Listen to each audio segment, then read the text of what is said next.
एक गांव था जहां के लोग बहुत मेहनती और खुशहाल थे। इस गांव का नाम था सुखपुर। सुखपुर गांव चारों ओर से हरियाली से घिरा हुआ था और यहाँ के लोग आपस में मिलजुल कर रहते थे। गांव में एक बहुत पुराना और विशाल बरगद का पेड़ था, जिसे सभी लोग पारिजात के नाम से जानते थे। यह पेड़ गांव की पहचान था और उसकी छांव तले बैठकर लोग अपनी समस्याओं का समाधान निकालते थे।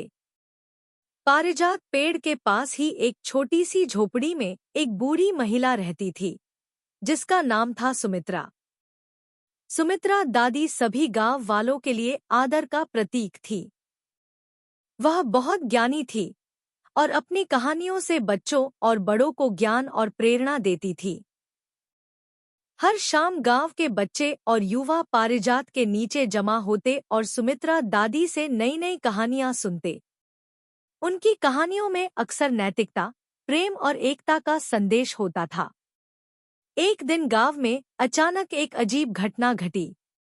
गांव के लोग सुबह उठे तो उन्होंने देखा कि पारिजात का पेड़ मुरझाया हुआ लग रहा है।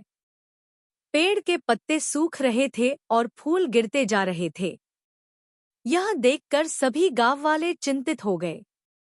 वे सब पारिजात से बहुत प्रेम करते थे और उसकी छांव तले ही उन्होंने अपना बचपन बिताया था। गांव के प्रधान रामू काका ने सभी गांव वालों को इकट्ठा किया और इस समस्या का समाधान ढूंढने की बात कही। सुमित्रा दादी ने सबको शांत किया और कहा, पारिजात केवल एक पेड़ नहीं है, यह हमारी आस्था और प्रेम का प्रतीक है। अगर यह मुरझा रहा है तो इसका मतलब है कि हमने कहीं न कहीं अपने प्रेम और एकता में कमी कर दी है। हमें अपने दिलों में प्रेम और सद्भावना को पुनः स्थापित करना होगा। सभी गांव वाले दादी की बातों को गंभीरता से सुनने लगे। रामू काका ने प्रस्ताव रखा कि अगले दिन सभी गांव वाले मिलकर पेड़ की देखभाल करेंगे, उसकी जड़ों में पानी देंगे और मिलजुल कर पारिजात के नीचे भजन कीर्तन करेंगे। सभी ने इस बात पर सहमति जताई। अगले दिन सभी गांव वाले पारिजात के पास जमा हुए और उसकी देखभाल करने लगे। उन्होंने पेड़ की जड़ों में पानी डाला, खाद डाला और मिलकर भजन कीर्तन किया। वहां का माहौल बहुत ही पवित्र और सुखद था। गांव की औरतें फूलों की माला बनाकर पारिजात को अर्पित कर रही थी। बच्चे अपनी छोटी छोटी बाल्टियों में पानी भरकर पेड़ की जड़ों में डाल रहे थे। बूढ़े लोग भजन गा रहे थे और सभी लोग तालियां बजा रहे थे। उस दिन पूरे गांव में एक अद्भुत ऊर्जा का संचार हो गया था। सभी लोग एक दूसरे के साथ मिलकर काम कर रहे थे और इस काम में उन्हें बहुत खुशी मिल रही थी। धीरे धीरे पेड़ के पत्तों में हरियाली वापस आने लगी। गांव वालों के प्रेम और एकता ने जैसे पेड़ में नई जान डाल दी थी। पारिजात फिर से हरा भरा हो गया और उसकी छांव तले बैठकर लोग फिर से खुशियां मनाने लगे। उन्होंने वहां एक छोटा सा उत्सव भी मनाया, जिसमें सभी गांव वाले शामिल हुए। बच्चों ने नाटक प्रस्तुत किया जिसमें उन्होंने इस पूरी घटना को दिखाया और सिखाया कि कैसे प्रेम और एकता से सब कुछ संभव हो सकता है। इसके बाद गांव वालों ने यह निर्णय लिया कि हर महीने एक दिन पारिजात के पास मिलकर वे इसी तरह भजन कीर्तन करेंगे और पेड़ की देखभाल करेंगे। इस कार्यक्रम का नाम उन्होंने पारिजात उत्सव रखा।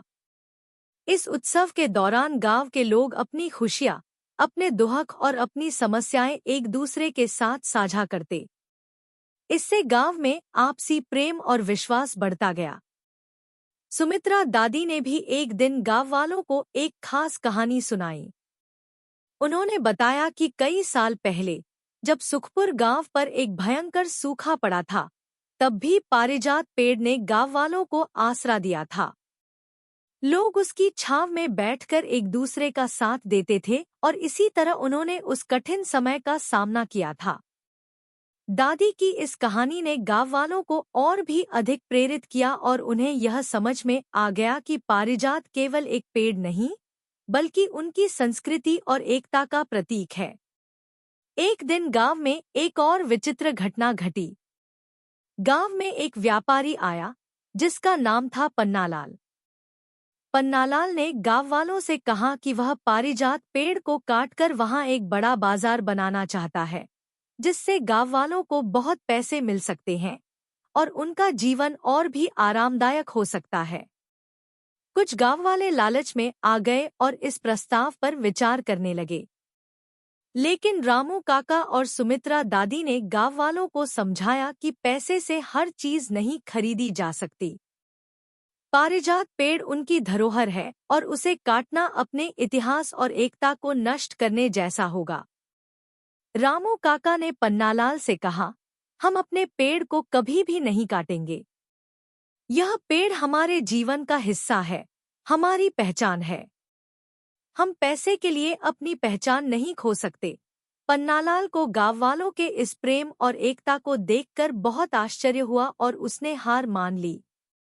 उसने गांव वालों से माफी मांगी और कहा कि उसे अब समझ में आ गया है कि पारिजात का महत्व पैसे से कहीं अधिक है।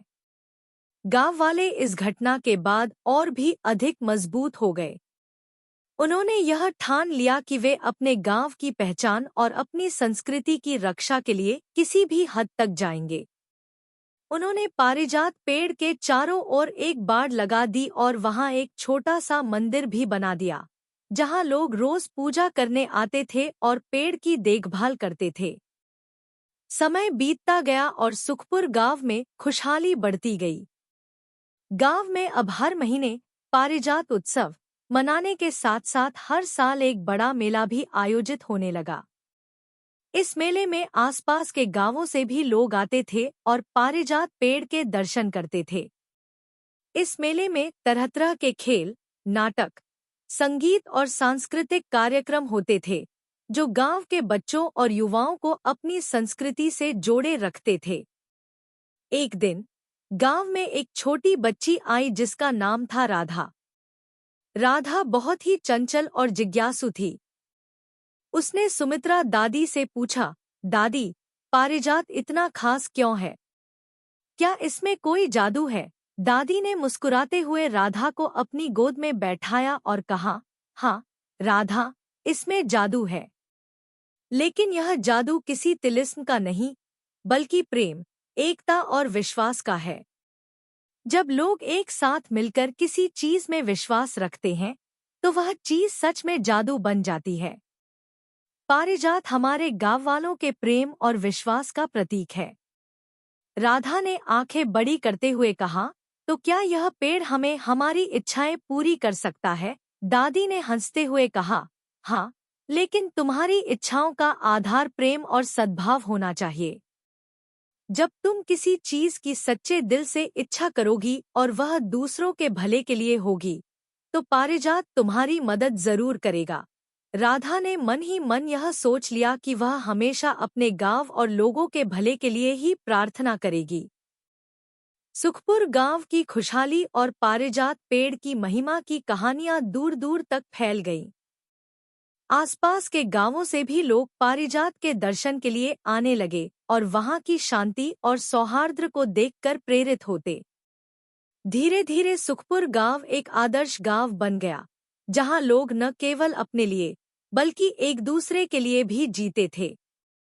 गांव की एकता और प्रेम ने सबको यह सिखा दिया था कि सच्ची खुशहाली केवल संपत्ति से नहीं, बल्कि आपसी मेलजोल और सहयोग से आती है। फिर एक दिन एक और अजीब घटना घटी। गांव में अचानक एक साधु आ पहुंचा। उसकी लंबी दाढ़ी थी, सफेद कपड़े पहने हुए थे और आंखों में एक अजीब सी चमक थी। उसने गांव वालों से कहा कि वह पारिजात पेड़ के नीचे ध्यान करना चाहता है और उसने वहां 3 दिन बिताने की अनुमति मांगी। गांव वाले कुछ हिचकिचाए, लेकिन सुमित्रा दादी ने कहा, साधु महाराज को परमात्मा की साधना के लिए इस पवित्र स्थान पर रहने देना चाहिए। यह हमारे लिए सौभाग्य की बात होगी। साधु महाराज ने पारिजात पेड़ के नीचे अपना आसन जमा लिया और ध्यान में बैठ गए। गांव वाले रोज उनके लिए भोजन और पानी लेकर आते थे, लेकिन साधु ने कुछ भी ग्रहण नहीं किया। 3 दिन बाद जब साधु ध्यान से उठे, तो उन्होंने गांव वालों से कहा, यह पेड़ बहुत ही विशेष है।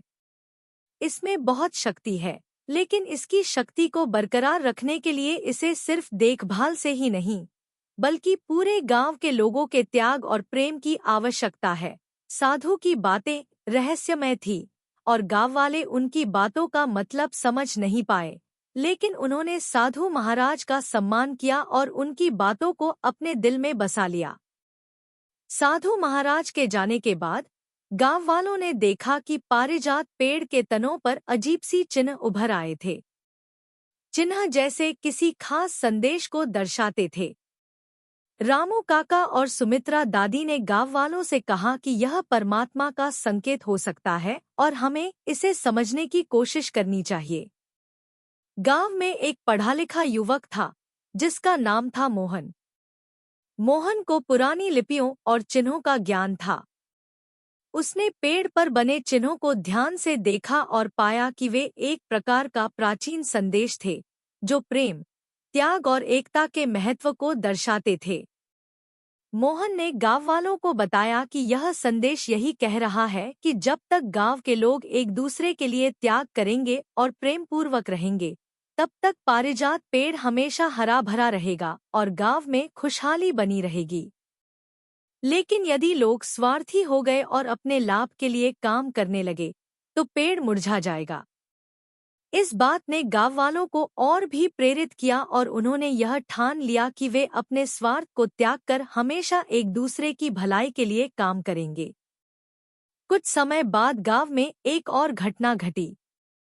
सुखपुर गांव के पास ही एक और गांव था जिसका नाम था दो खपुर।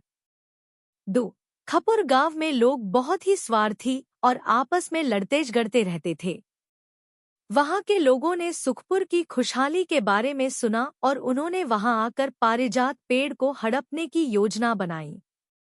दो खपुर के कुछ लोगों ने रात के अंधेरे में आकर पारिजात पेड़ को काटने की कोशिश की, लेकिन जैसे ही उन्होंने कुल्हाड़ी चलाने की कोशिश की, उनके हाथ जड़ हो गए।